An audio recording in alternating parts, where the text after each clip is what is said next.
All right. Because I missed game one of this series, so I actually am completely blind on this, other than the result. Um, I'm going to be watching and doing a no pause, 1.5 speed review of Cloud9 versus FlyQuest.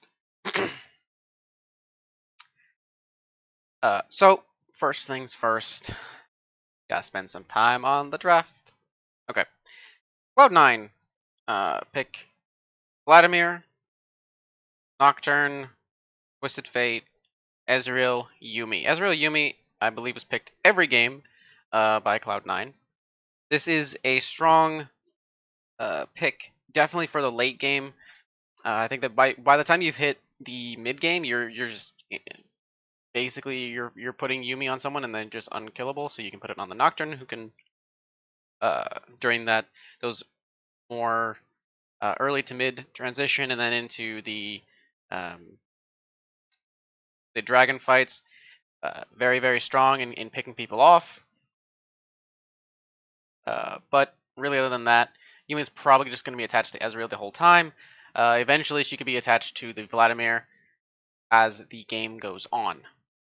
Vladimir, by the way, is something that is a late game carry, AP, uh, drain mage, I guess. I'm not sure. He has a relatively stable laning phase. Is not going to really lose out too super hard, especially against the Shen.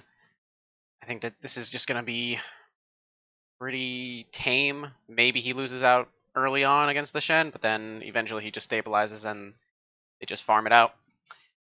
The jungle is, I think, very interesting. It's Nocturne versus Lilia. Lilia is a very interesting champion, um, in that she seems very vulnerable to getting caught out in her jungle. Um, Now, Nocturne isn't really the type to do that. He's more of the type to just farm. Um, he can be aggressive, I suppose. So it depends on uh, the priority in the game, and I don't actually think he has really any priority. If he had um like a really strong early priority, like a Gangplank here, or a uh Ornn can also get early priority. Mordekaiser could get early priority. But Vladimir isn't really going to. He doesn't really want to move from his spot. He's really just sat there and said, "I'm just gonna farm, thank you." Um, Twisted Fate can move, um, but against Azir, I don't know if he's necessarily able to move super hard. I think that actually this is a fairly bad matchup for Twisted Fate, if not a counter. I may be completely misremembering that, but it seems right. Um, Azir should have control of the lane for the majority of it, and then Twisted Fate eventually he can start just clearing it out and really ignoring it if you at best. And then, but even if he does leave the lane, he's always going to be losing plates, right? So that's kind of an issue.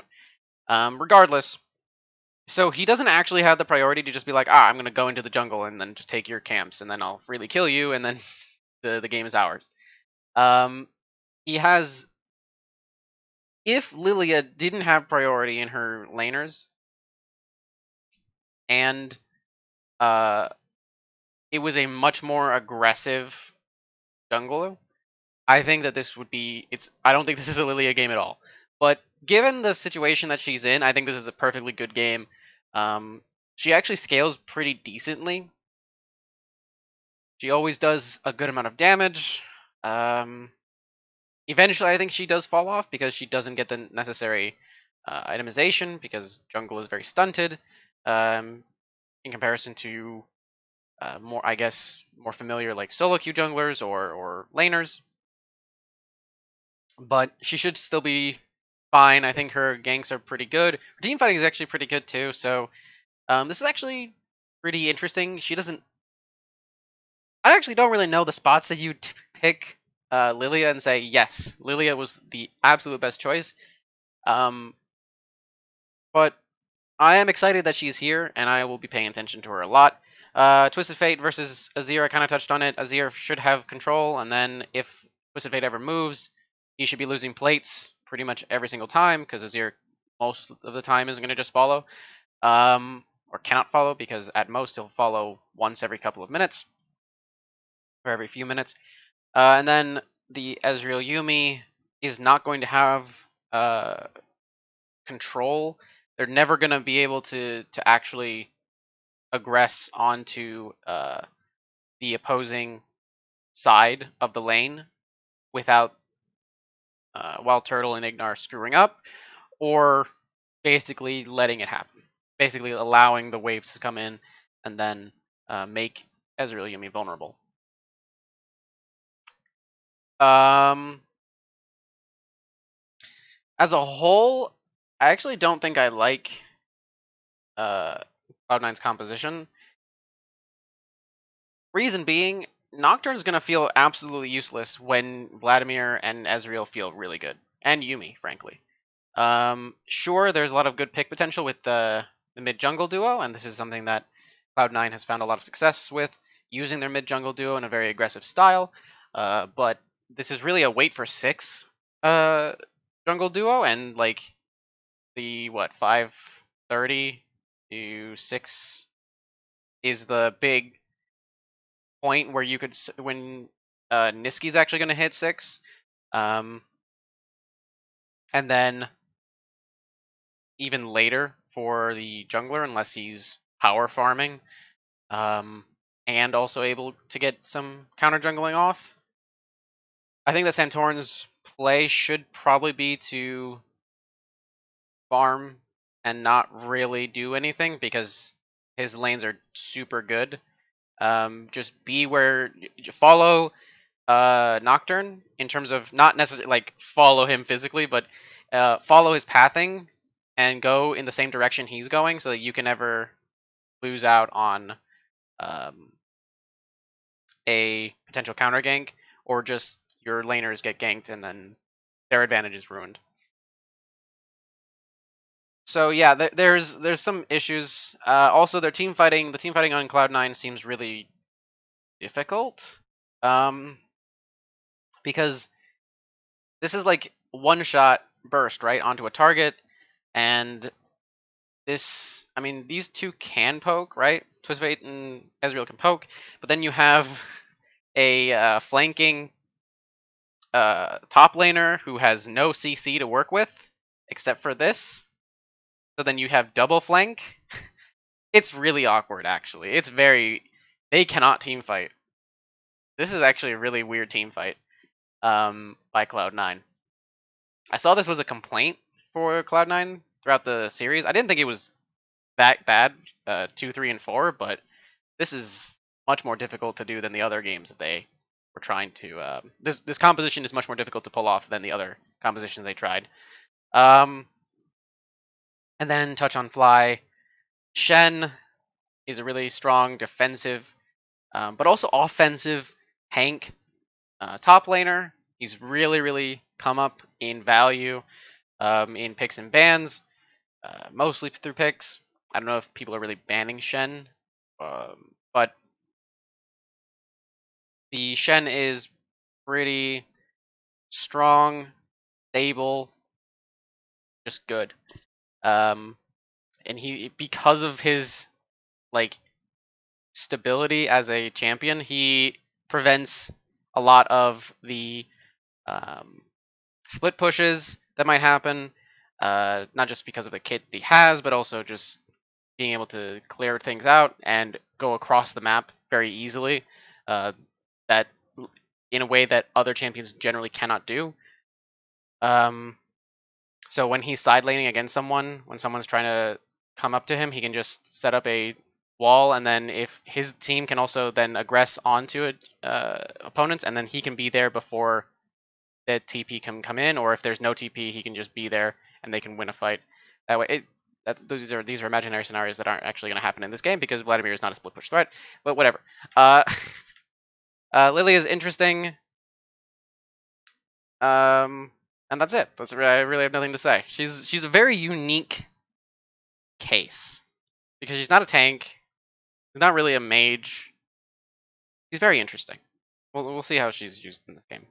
We've seen her before in professional play, but this is fun. Azir, very strong late game DPS, magic damage dealer. Probably going to be the primary carry of the team, and then you have the Ashe as utility carry.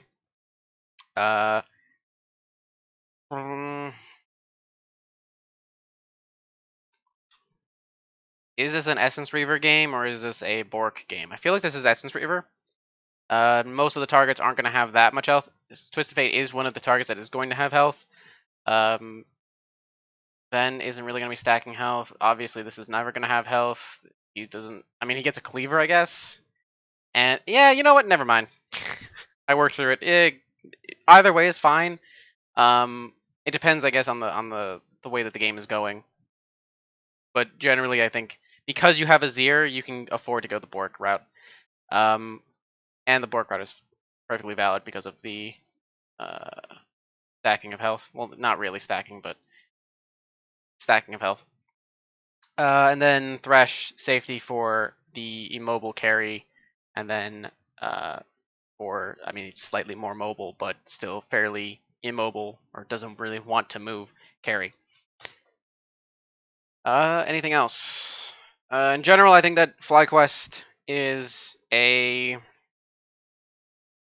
have a very, very strong team fight. They have a strong, they have pretty decently good pick potential with these two and this. And actually, they have a lot of good pick potential. And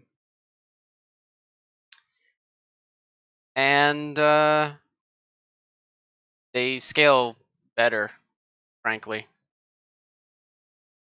Because the issue with, of course, these 3 champions scale very well on Cloud9.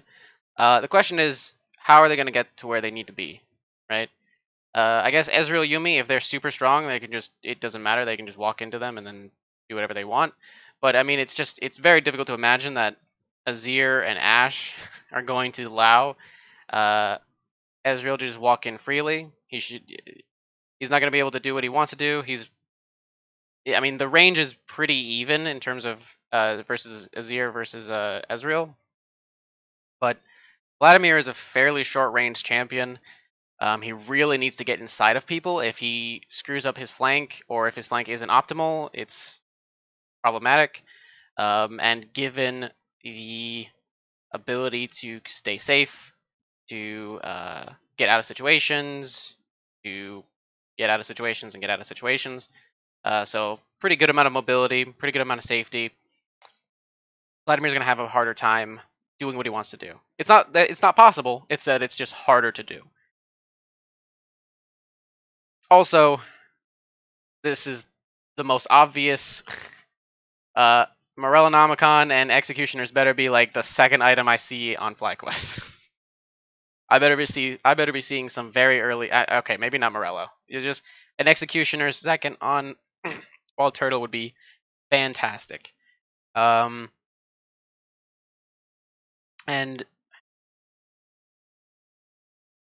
Lily is interesting. I think that the thing is that she needs to get Runic Echoes.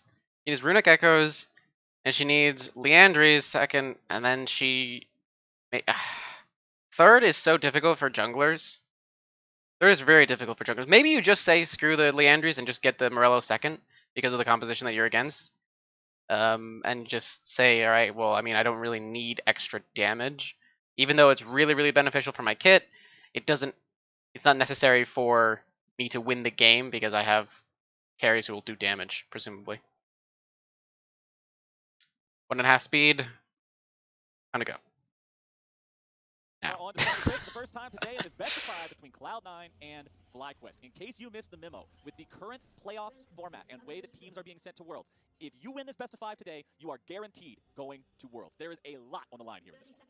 So much. And it's really interesting, too, with the history that these two teams now have. Both players on both sides have come out Okay. talking about how difficult it has been. Um, Well, let's take a look at the level 1 versus FlyQuest. it was a bit of a defensive 5-point start by Cloud9. They didn't really aggress onto the river.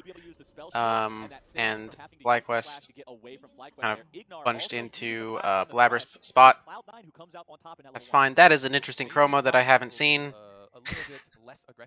on Lilia. That's cute. Actually, let's see if they're going to go for a delayed invade here. They do have a sweeper on Ignar, but since he's so far back, they're not going to get... Oh, this is really, really good. Oh, this is... Oh my god. Wait. Blabber? Now has to flash away. Blabber, what do we even fight for those 4 mana? It's chickens. FlyQuest just walks in. They grab themselves a first blood. Take the red buff too. What the heck, Flowers? Well, I guess the preparation here for FlyQuest coming out looking to attack. The game's over now, so that's good. Their downfall in the past. That has historically led to Cloud9 winning all of those 7 games versus FlyQuest themselves. Yeah, the game is just the game ended. The game. I have nothing else to review. The game is over. It doesn't matter what everything else is not important. Lost the ward. Santorin's not done. They are not stopping anytime soon. Santorin, he's not. Charge. He hits him. Yeah, no. The game is super over. That's the second kill of the game here for FlyQuest. 2 deaths now on to Blabber. This is the first death by Blabber, I can see that being like, all right, you know what? No, that's not excusable. This is not okay. What he did here, this is a case of, please just go to your blue side, please. I don't know who made the call that this is like important enough to risk my life, but you always go to blue side on that, right? You're getting late invaded, just go to blue side. Just cut your losses. Yes, it really sucks for Nocturne because he is really looking for that level 6, which is why they did the late invade. But yeah, no, they need to wait for. Once that happens, you just say, all right, well, I need to cut my losses and go to blue side, and hopefully I can maybe split the map. But of course, because of the matchup mid lane, it's very unlikely you're gonna get the map split, because then Lilia is going to take red and then just go straight to her red. So then you don't really get the map split, and you're just really behind. And he's still really behind anyway. This should be a game-losing state. Like, the game's ended. So that was really well done by FlyQuest. I think that was super optimal. Super optimal. And then, of course, the invade, going in, using the priority that Azir creates at level 1 through 3, especially against Twisted Fate, and then moving into the jungle, it just makes it even harder. There's really nothing that Cloud9 as a team can do to prevent the second invade. The first one, you can mitigate the negativity of it, but the second one is just, at that point, I don't think there's anything you can do. I think you just have to, as a jungler, you just have to hope that you can get your buff, and then they invade you, and you're just like, well. I guess you win, because what can he do? Okay. As you can see, priority is on the bottom side of the map for FlyQuest. Everything's going fine. Vladimir is actually getting the push on Shen, mostly because Shen probably doesn't actually want to be pushed up. Shen probably can push and control priority, but if he's pushed out, then he's a target for the Blabber Nocturne, who is behind, and he wants to get as much as he can, and he would 100% gank an overextended Shen. So this is actually really good. This is a showing of being aware of the situation around the map. Also, of course, I guess Shen doesn't have the best wave clear, so maybe I'm overestimating his ability to push the wave versus Vladimir, but maybe this is just where he's stuck. And they can't, and Nocturne can't really dive him. Blabber is doing what he can as to efficiently farm. I mean, these people are dead. Why did you disconnect? That's unfortunate. Whatever. Actually, it's probably best that Yuumi disconnects there. Power of evil on the Azir. Once again, pushes up. Or detaches. You saw Azir get off 2 meaningful roams before Twisted Fate this isn't too bad. Blabber actually gets some farm from the bottom side, so it's not the end of the world. Azir actually moves, and then this gives Twisted Fate the plates. So the opposite is happening. And this is a result of the advantage. If Blabber's actually in the game at this point, then that I don't know if that play is even doable. Because if Blabber's actually a genuine threat, that play becomes a lot more difficult to pull off. Because you'd have to imagine if Blabber was strong, Twisted Fate would also be looking to make that play as well. All right. Thankfully for Cloud9 though, we can further explain or to make that movement rather. So it would be a 4v4 under Cloud9 tower, and then they just wouldn't do it. So they're actually FlyQuest are not only using the advantages that they had to protect themselves, but they're getting objectives, and they are aggressing onto Cloud9 very well. Blabber is getting this. I guess this is just free. Oh. Blabber tries to escape, but here comes Lilia with the sleep. Over the wall, Cloud9's jungler remains alive, but no longer Kobe. It's Power of Evil grabbing himself his first kill of the game, getting FlyQuest their number 4. Ignar goes for the flash into the that's really sad. I like the attempt, but FlyQuest is just doing everything in the jungle this game. You saw I mean, this is just they lose that as well. the hardest FF go next I think you could possibly imagine in a professional game. Also, get the last hit on this Rift Trailed steal, and Santorin's able to pick it up. Just further snowballs it. Here goes Twisted Fate.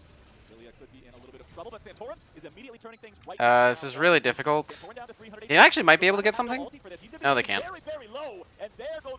I didn't even question, by the way, the value that Shen gives into Ezreal, into Twisted Fate, and into Nocturne. I didn't even mention that or even think of it. But it's so good. It is so immensely good. So they go for this play. I think that if they're even, this is much easier to do. Because if they were even, maybe Blabber's more confident. Wait, what did he ult?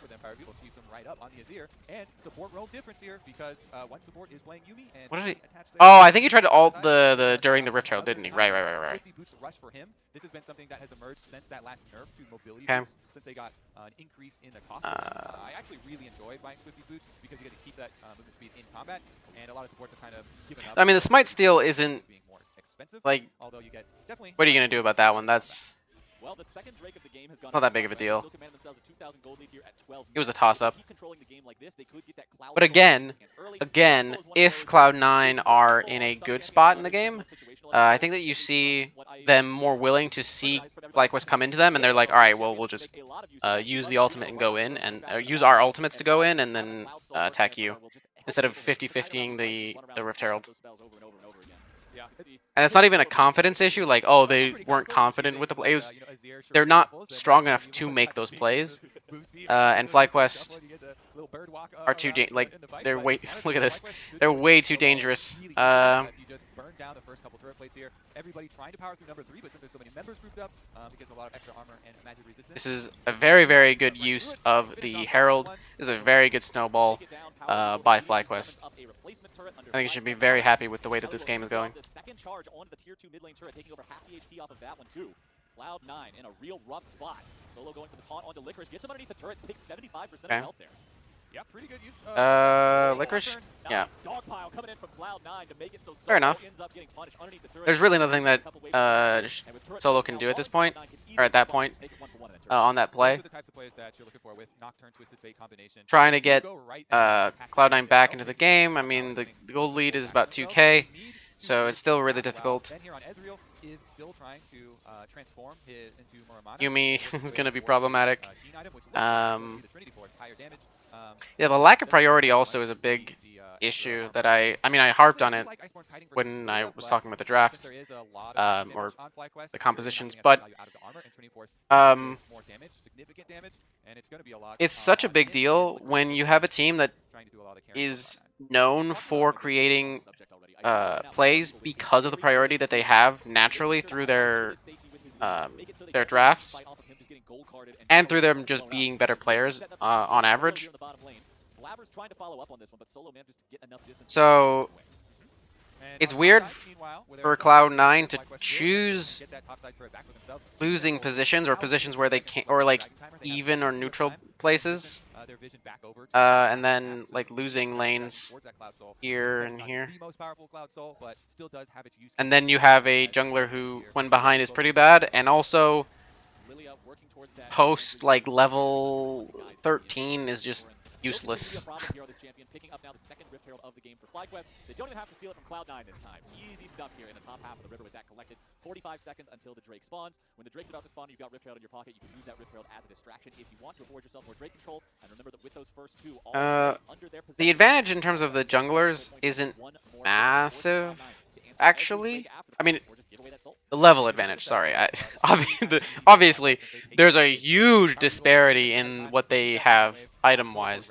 I mean, she has a full half of an item that's 1,500 extra gold, that more than 1,500 extra gold. That's 2,300 gold that she has spent that Blabber doesn't even have or hasn't spent.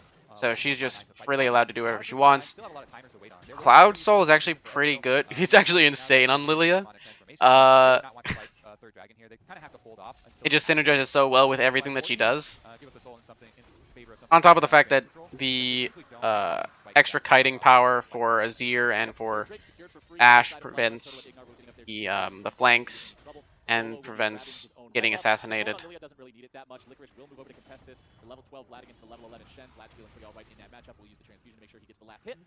Okay, fair enough.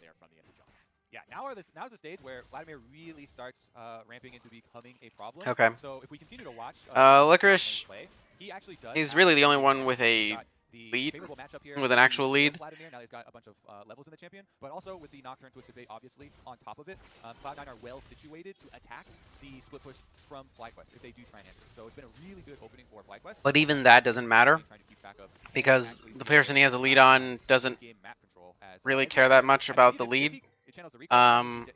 And he's not super effective against the composition that FlyQuest have anyway. Yep, items are coming online across the board. You can see Titanic Hydra just was completed there for Solo. Leandri's Torment now completed for Santorin's Lilia as well. 2 items on Fertle's Ashe has both. Where are they moving towards? They're moving down to catch Vladimir. I don't know if they're actually going to get him, though. FlyQuest are going for a fight here. This seems a little unnecessary, frankly. Not because it's like bullying, but because that can happen. It's way too it's needlessly risky. You should just play around your objectives. When you have this kind of lead, you do not actually. When you have this kind of lead, on top of the fact that your composition is just better later on in the game, you have no actual urgency to make these kinds of plays. If this was a very like mid-game oriented composition, I could definitely see going for plays like that or tower diving more frequently. But you know, going into a jungle and then getting a kill or getting 2 kills is like, what did we do? We got a kill and then we had a really good use of that Herald and then yeah, that was it. That's I don't know what that play looks like optimally. Is what I mean. Like, I don't know. I honestly I would love to ask what whoever called that play was like. Optimally, what does that play look like? If everything goes perfectly, what does it look like when you're in there? Is it just, oh, we aced them and then we win the game? Like, what's the percentage chance of that happening? It's not the best situation, but as time marches forward, we will see Power of Evil manage to use that second Rift. So a little bit of a fumble there in terms of kind of, I guess, needless aggression.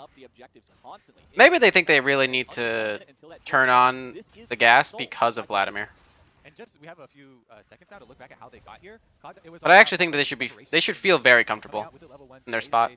Getting the early kill onto Blabber, and then Santorin recognized especially 40 seconds until the Cloud Soul. I mean, Cloud9 are probably looking for a play as quickly as possible. Okay, Blabber went a Guardian Angel instead of a Cleaver, which now makes me wonder if... No, I think that Guardian Angel has to be an adaptation to the situation he's in. I mean, Nocturne already gets a Guardian Angel at some point in his build, but I don't know if that's necessarily the first item he wants to get because it's not the most efficient. Not the worst, actually. All right, but now the fight gets really bad. And Sven and Vulcan are not able to do enough on their own. While Santorin takes the Cloud Soul. He actually, yep, okay. Get them both. They are moving down towards or up towards the Baron. Actually, kind of want to see how that fight started out because it didn't look like it was that bad for Cloud9. But I mean, this is the issue. I don't even know if on even gold that fight works out super well for Cloud9. Maybe they actually end up killing whoever they're targeted. Who did they target? Because they went for someone specific. Who is this? Who is that? Oh, Santorin. And then they go for Ignar. Santorin doesn't die. I think they get Ignar here. But then the rest of the team is able to follow up. Nobody gets anything off of that side for Cloud9, allowing Power of Evil to go right back in, sweeps him through with the Azir, and then as you know, chasing him onto the other side of the So maybe actually if the game was a little more even, I could definitely see them killing Santorin there. Mystic shot goes wide, and Azir lives another day. And now, man, now FlyQuest is all where if the game is more even, FlyQuest have to make more engaging choices. Right now, the game is so far out of their... I almost said out of their control. I mean, the game is so far in their control that it doesn't matter what they do. They can always just go to any objective they want and probably freely take it as 5. If they try to split like this, it's not going to work out. They have the Azir turret to fall back to here. Raise to the corpse of the tier 2 turret in mid. Still another minute remaining. This isn't the best use of the Baron. I think they might have gotten a tower, maybe 2. Yeah, I mean that fight may have maybe 2. Maybe got the 2 tier 2s. Bot and mid. Okay, Blabber's actually going pretty hard on Nocturne, or on Azir, but then the fight just becomes very difficult afterwards. He actually did a lot of damage, even optimally. I don't think that he does any more damage anyway, so I don't think that mattered. I don't think that the gold lead matters in that specific case. I usually try to think of things in terms of from a neutral state, what does the game look like? Because I think that's how you have to think about compositions. You have to ask yourself, if I'm in this exact same spot, but the gold is evened to neutral, or there's no like overwhelming advantage on any one side, or I guess even simpler, 0-0-0 on across the board on all 10 players. What is it? What do these fights look like? What do these plays look like?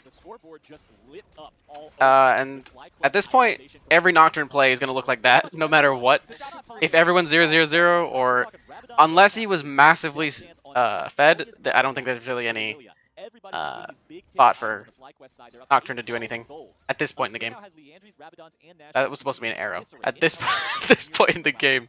Cloud9 has no true tank on their roster. They've got a Vlad who can buy himself time by going into a pool. They've got a Nocturne who has a GA, I guess. But there's nobody on this team who survived standing in those Sand Soldiers and eating okay, that wasn't the most inspiring use of the Baron. Well, they did end up getting the top inhibitor, mostly due to the fight that was started by Cloud9. To all of the healing that he's going to get just from standing and autoing with Bork, Death Dance, and the Hurricane. Basically, he's trying to lifesteal tank with the extra safety of... So I guess I could see an argument for that was a perfectly good Baron, just...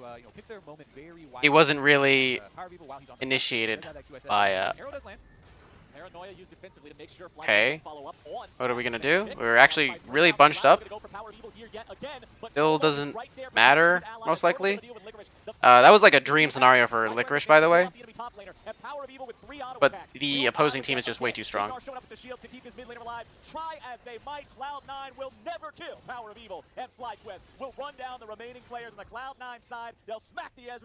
And this should be the game with a 10,000 gold lead. FlyQuest in 30 minutes will put all of that 7-0 Okay. year talk to rest. They will win their first We'll, game of the year as against soon as Cloud9, that Nexus and they will start this series explodes, off 1-0. and bam. So, uh,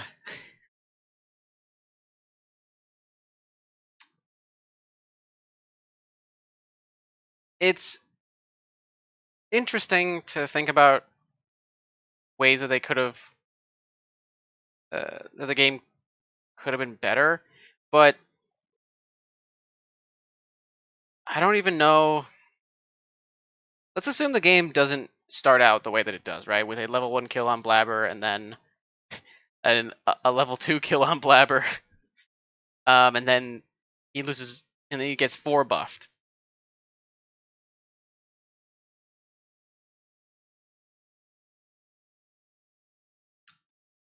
I feel like that game.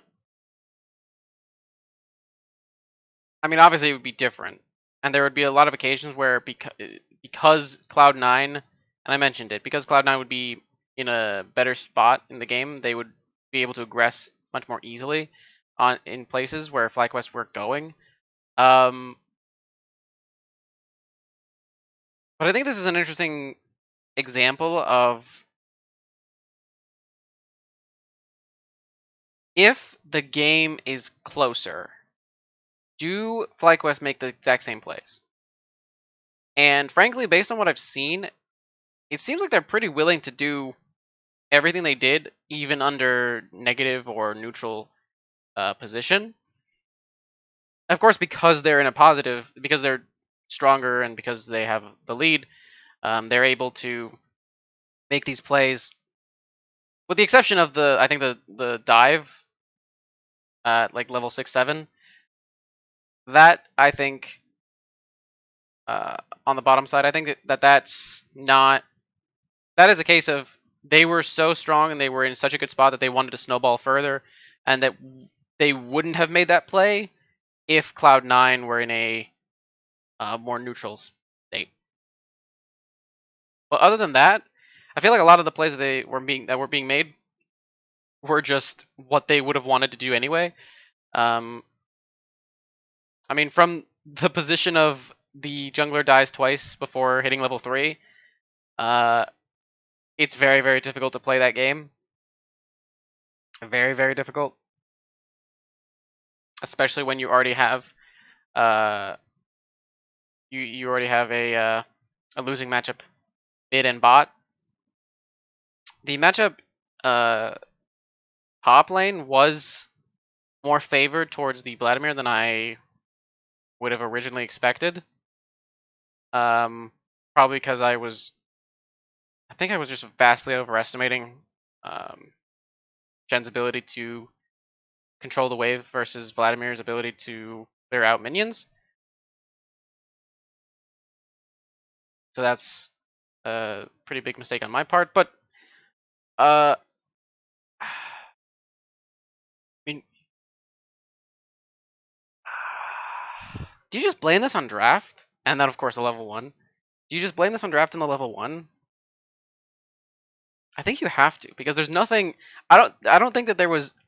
I mean, you could argue that Blabber maybe was a little greedy in his play, but what can you? But no one else really played poorly. Sven and Vulcan didn't do anything wrong. Didn't seem.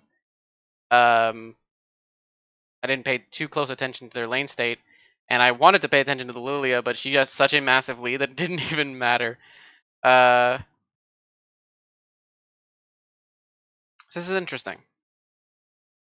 And of course, I mean, I know that Cloud9 ends up they lose the series. FlyQuest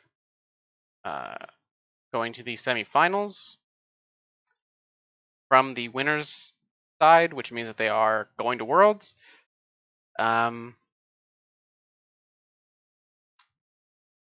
think that Cloud9 need to return to their more mid-game oriented identity, and not rely or not attempt to rely on later game champions.